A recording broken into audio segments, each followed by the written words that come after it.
আসসালামু আলাইকুম। দেশ বিদেশ কাছে দূরে যে যেখান থেকে আমার ভিডিওটা দেখছেন সবাইকে জানাই আন্তরিক ভালোবাসা ও শুভেচ্ছা। বরাবর মতো আপনাদের মাঝে চলে আসলাম নতুন একটা ভিডিও নিয়ে। আশা করি আপনাদের কাছে ভালো লাগবে। ভালো লাগলে অবশ্যই আমার ভিডিওটাতে একটা লাইক দিয়ে দিবেন, আর খুব বেশি ভালো লাগলে সাবস্ক্রাইব করে দিতে ভুলবেন না। আর যারা যারা সাবস্ক্রাইব করে আমার পাশে আছেন তাদেরকে জানাই অসংখ্য ধন্যবাদ। তো আজকে সকাল সকাল ভিডিওটা আরম্ভ করলাম। সকালে একদম ঘুম থেকে উঠে দেখি দারোয়ানে কতগুলা মানে কী শাক, এটা কলমি শাক দিয়ে গেছে আর কি। ও আমাদের বাসার আশেপাশে ওইখান থেকে ক্ষেত থেকে নিয়ে আসছে আর কি, কেটে নিয়ে আসে। তো সবাইকে দেয়, সবাই টাকা দেয় ওকে, গরিব মানুষ। তো ও আমাদেরকে দিয়ে গেল আজকে। তো শাকগুলো আমি কাটতেছি, আর এদিকে আমার মেয়েও রেডি হয়ে চলে যাচ্ছে স্কুলে। এই যে অফ ক্যামেরায় এটা আর ভিডিও করে নিয়ে খাওয়া দাওয়া নাস্তা করলো, এখন চলে যাইতেছে স্কুলে। সাথে ওর এক বান্ধবী আছেন ছতলায়, দুজন একসাথে যায় এই আর কি।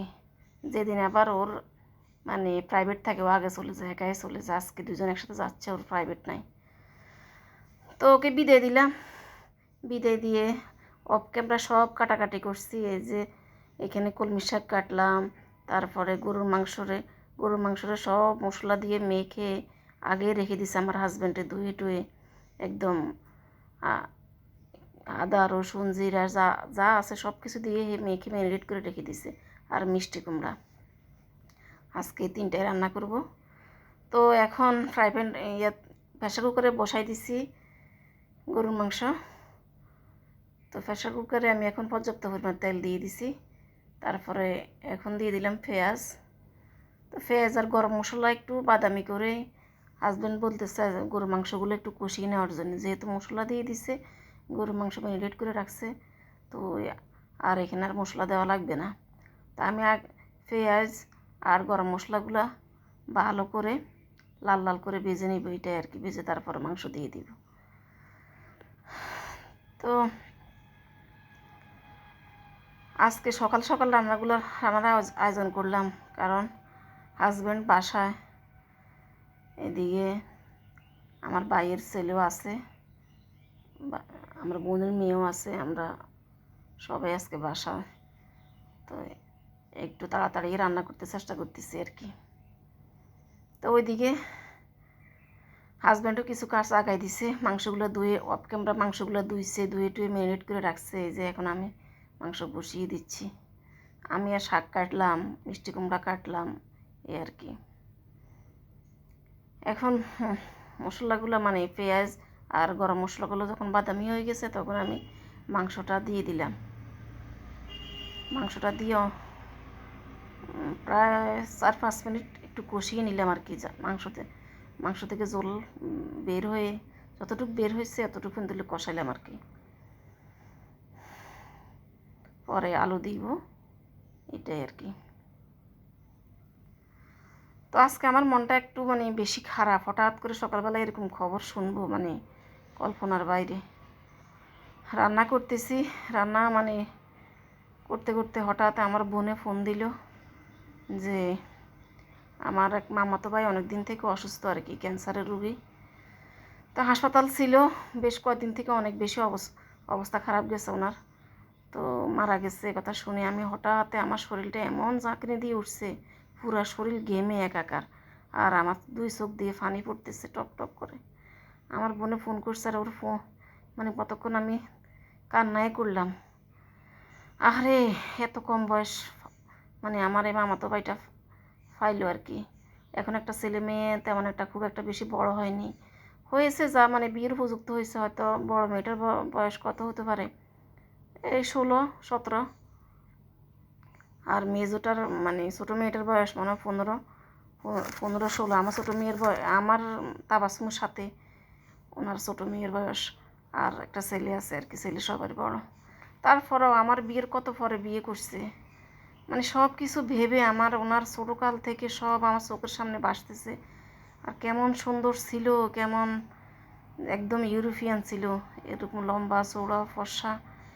এই মানুষ কী যে হয়ে গেছে। অনেক দিন সে বিদেশ করছিল আর কি, সৌদি ছিল, ওইখান থেকে অসুস্থতা নিয়ে আসছে। ভাবছে কিডনিতে সমস্যা, আসলে পরে পরীক্ষা নিরীক্ষা করে দেখে যে ও মানে খাদ্যনালীতে ক্যান্সার। এই আর কি আজকে 2 বছর থেকে কষ্ট পাইতেছে। মধ্যখানে একটু মানে চিকিৎসা করানোর পরে একটু সুস্থ হয়েছে, এরপরে এবারে অবস্থা খুব খারাপ হয়ে গেছে। আজকে কদিন থেকে শুনতেছি মানে সবাই ফোন করে বলতেছে যে হাসপাতালে খুব কষ্ট পাইতেছে, ফ্যাট ফুলে গেছে। এগুলো শুনে মনটা এত খারাপ বলার মতো না।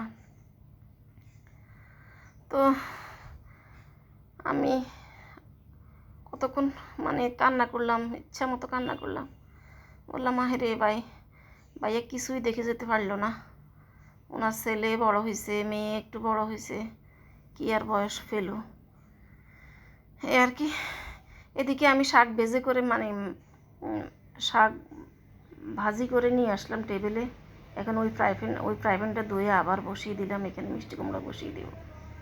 এই আর কি একই ফ্রাই প্যানটা দুটো রান্না করে নিতেছি আর কি। বারবার কয়েকটা পাতিল নষ্ট করতে ভালো লাগে না, তো এটাতে আবার বসিয়ে দিলাম মিষ্টি কুমড়া।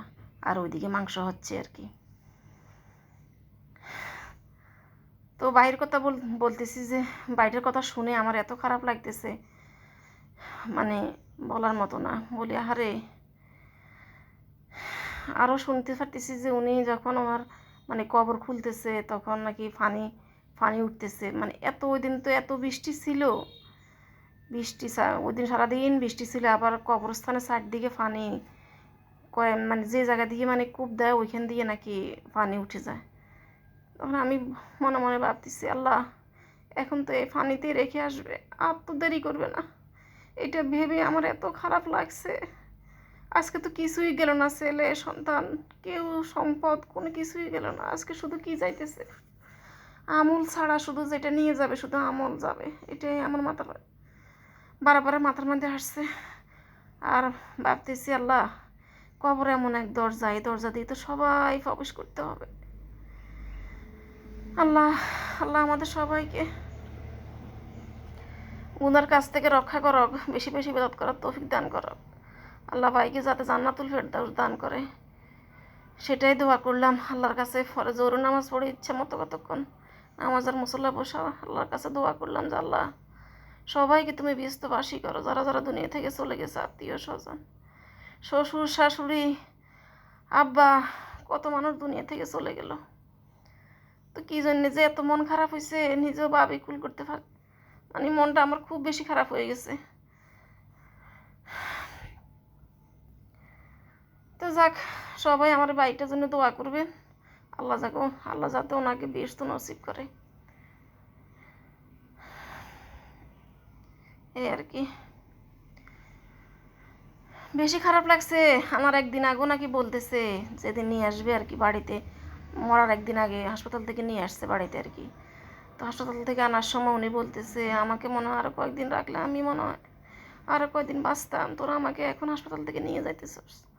এই কথাটা মনে হয়েছে আমার এত খারাপ লাগছে। হায়রে মৃত্যু, কেউ মৃত্যু চায় না, সবাই বাঁচতে চায়। এত কষ্ট পাইতেছে হাসপাতালে, এত কষ্ট, ফ্যাট ট্যাট ফুলে গেছে, মুখ দিয়ে ব্লাড যাচ্ছে, তারপরও বাঁচার জন্য কত আকুতি। মানে সব কিছু মনে করে আমার কাছে এত ভয় লাগছে, আর নিজেরও খালি খারাপ লাগতেছে যে আল্লাহ আমরা কীভাবে দুনিয়া থেকে যাব, কি নিয়ে যাব এটাই। আর ইদানিং আমার শরীরটা বেশ খারাপ। আজকে তো মানে বিছানা থেকে উঠতেই পারতেছি না, তারপরে কাজগুলা করছি। আর ওইদিকে আমার বোনের মেয়েও আমাকে সাহায্য করছে, বিছনাপাতির উঠেছে, গোটা ঝাড়ু দিয়ে দিছে আর কি। আমি তো একদম খুব কষ্ট করে রান্না করছি। তো যাক, শেষ মুহূর্তে আর কি বলবো, এই যে আমি এখন মিষ্টি কুমড়া রান্না করতেছি, এখানে কিছু চিনি দিয়ে দিছি আর কি। চিনি দিলে আর কি মানে একটু স্বাদের ব্যালেন্সটা ঠিক হয়। মিষ্টি কুমড়া তো একটু ফানসে হলে চিনি দিয়ে দিই, তারপরে রুটি বা ভাতের সাথে খেতেও মজা লাগে। তা আমি আজকে একটু মানে 1 চামচ চিনি দিয়ে দিছি। এখনকার মিষ্টি কুমড়া, বর্ষাকালের মিষ্টি কুমড়া তো একটু ফানি মানে এত মিষ্টি না। এখন মিষ্টি মানে চিনিটা দেওয়াতে টেস্ট অ্যাডজাস্ট হয়ে যাবে, এই আর কিছু। অবশেষে রান্নাবান্না শেষ হয়ে গেছে। এদিকে ভাত বসিয়ে দিচ্ছি, মাংস আলাদা পাতিলে নিয়ে নিলাম, প্রেসার কুকার ধুয়ে দিব, এটা আর কি। রান্নাবান্না প্রায় শেষ পর্যায়ে। তো সবাই ভালো থাকেন, সুস্থ থাকেন, দেখা হবে পরবর্তী ভিডিওতে। সে পর্যন্ত আল্লাহ হাফেজ।